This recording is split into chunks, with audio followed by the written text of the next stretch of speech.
Hello everyone, welcome to the design process presentation.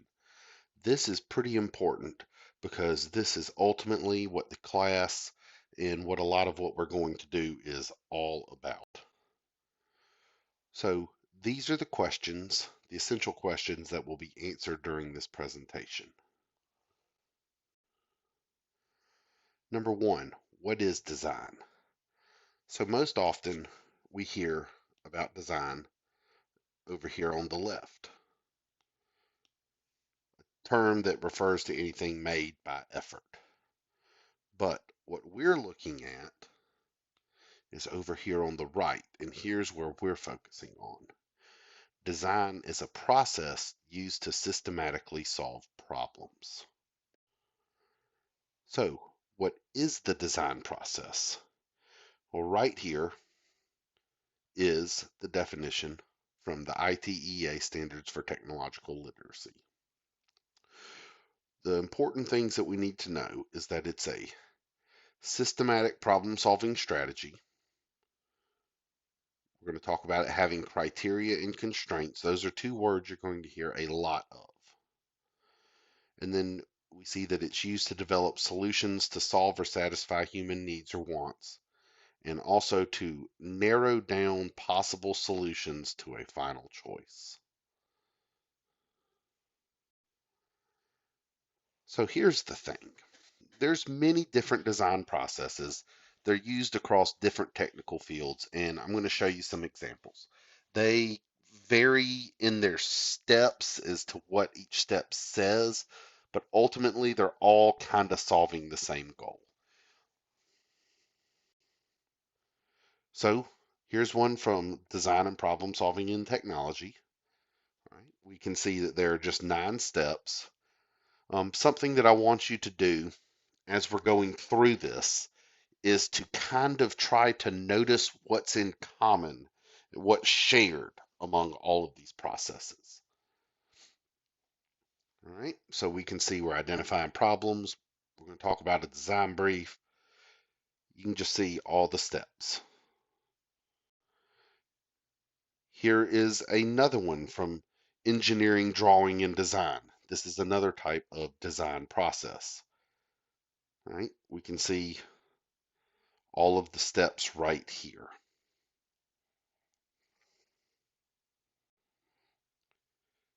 This is another example design process from the ITEA Standards for Technological Literacy. This is where our definition of the design process came from.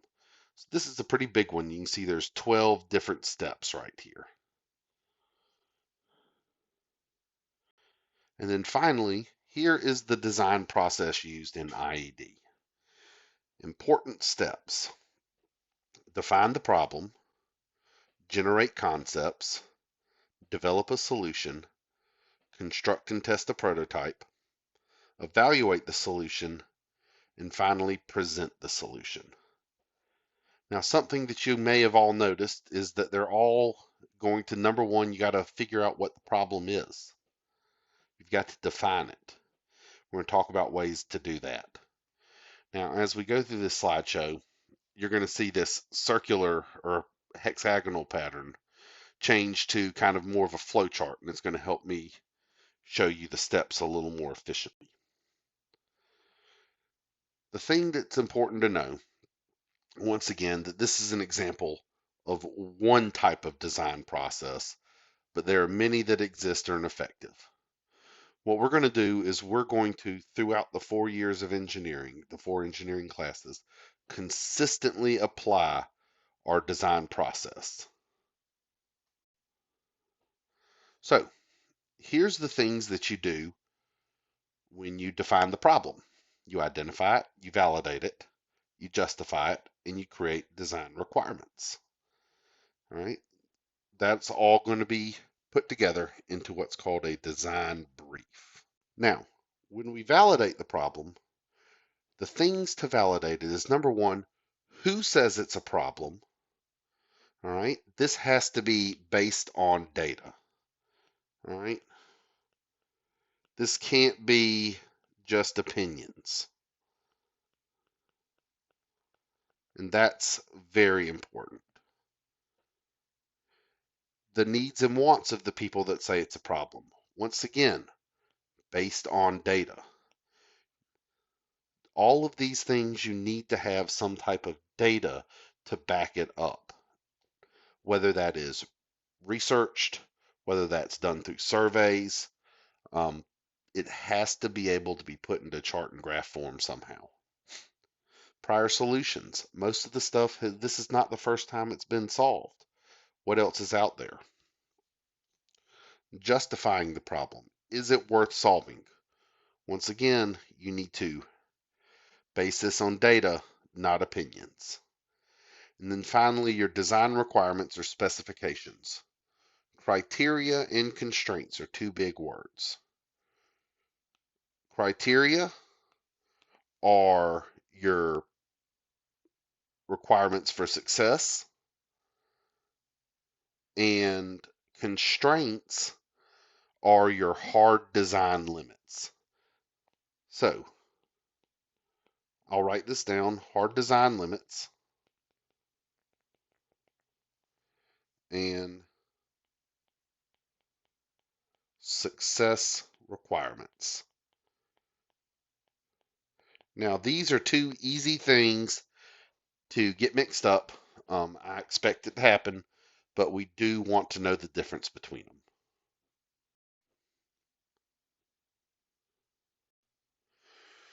So what is our design brief? Well, this is an entire written plan that summarizes everything from design a problem or define the problem. It makes you think of all the aspects of a problem before starting down the path of the solution. So the deal is this design process is what's called iterative. It means that steps can go back and be jumped. They can be repeated. All right. If one step fails, you just go back and restart it. So as you can see here, if the problem is not valid or justifiable, you must define a new problem. So if you can't back up your problem with data, you have to go back and restart the define problem process. The next phase is the generate concept. So now we know what our problem is, we've defined it, we can start coming up with possible solutions. Once again, notice right here, step one is research, right? You need to see what else is out there. What have other people done? What's other solutions to this problem? This is one of the most important steps in generating concepts, and it's one of the most common steps to be missed. If you are generating concepts, you need to research what's out there. You need to research what people need. You can go ask consumers, what do you think of this? What are your goals? What's most important to you? After that, then you can brainstorm possible solutions. And we'll talk about brainstorming and methods to do that another day. Sometimes you need to consider additional design goals. And this may come from your research. You apply STEM principles, and then you select an approach. And this is where the decision matrix is used. Okay, so after you've brainstormed solutions, you need a way to decide which one is best. And once again, this is data, not opinions.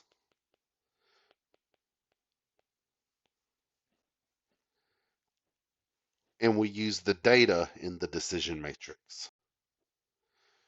What that is a tool that compares the design solution against one another using specific criteria. Over here on the left-hand column, these are all your different brainstormed ideas. All right. Across the top, you can see your decision criteria. All right. These are your criteria up here. These are why you would choose one solution over another. Some may be cheaper to make. Some may be harder to build, more complex. more or less development time. You can see down here at the bottom, things are given a 1 to 4 grade based on best to worst. You can use the scale that you want, that's fine. This is also showing a scale of if a question has a yes or no answer, a yes is 2 and a 1 is no. So if we look at this, the best ideas in terms of cost would be idea 4, and 3, and idea 5. According to this one, the best in terms of complexity is idea 6. The ones that are going to be the best in terms of development times are 3, 4, and 6. Something important to notice as well, that notice it is all right for more than one to have the same score. All right. What's important is at the end, this total column. And with the total column, you basically add them all up and high score wins. So in this situation, it looks like the highest score is 10, which means that idea 3 is the one that's worth pursuing at the moment. Now, you may have to go back because, hey, that's a great idea. However, the technology doesn't exactly exist. Maybe scientific research is needed. And in that case, you would go back to the generate concepts and kind of restart some of this stuff, whatever step that you needed to. When you develop a solution, this is creating a detailed design solution. All right? This isn't just coming up with an idea. You are justifying the path that you took, and you're also doing what's called technical drawings. These are drawings that provide technical information necessary to produce a product. Material, size, shape, any assembly if necessary, things like that. Technical drawings are what you would hand to a manufacturer and say, build this. They should be detailed enough that you get back the idea that was in your head. This is one of the things that we're going to use CAD for, computer aided design. I'm going to show you all how to create some of these technical drawings. I'll also show you how to sketch them by hand as well. But basically, blueprints is one thing that you're thinking about right here. Now, if your solution is either invalid, can't be justified, all right, isn't going to work, once again, you need to go back to a previous step in the process and keep going through. Your solution is valid. So now we can start to construct and test our prototype. We have a testable prototype, has to be built. That's the fun part. That's the part that everybody wants to do. But you also have to plan your prototype testing. All right. And then you have to actually test it. Collecting and analyzing, once again, keywords, data. All right. Now, I always like to base these on, guess what?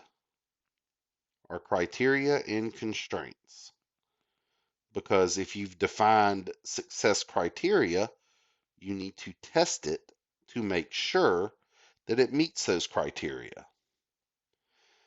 And finally, you need a test report because you have to communicate the results of your prototype. So, there may be a flawed design after your test results. And once again, design is iterative. You may have to go back.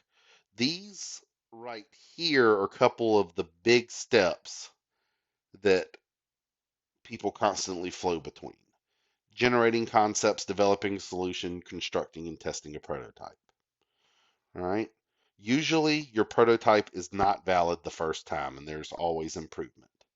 And that goes back through, is it valid? No. There's improvements that need to be made. And people usually flow through generating concepts for how to fix the prototype, back to constructing and testing, and repeating this small cycle until the prototype is valid. Once it is, you can go to the evaluating the solution. So how effective was it? All right, reflecting on the design, optimizing and redesigning the solution. This is another one that I'm talking about. Basically, the prototype being valid is pretty closely related to this, and as well as recommendations towards the project. So things that you may be asking, does the solution solve the problem? This is probably the biggest question of all. Does it solve the problem? Yes or no? If not, you have to iterate once again or go back through the parts of the design process. Finally, you must present your solution or communicate it to someone. How do we document these? Two different ways that we do it pretty commonly. Project portfolio, which y'all are going to be making for this class, and that will follow you throughout your time here in engineering, as well as formal presentations communicating your results. These are both things that we are going to work on and get better at as time goes on. So like I said, it's iterative. It repeats over and over until the desired outcome is obtained. You just keep doing it. Now, the next thing that can happen if you want is product innovation. So product improvement, we're making it better each time. Well, it goes back to number one, defining the problem of what was to be made better about your product and going through your design process.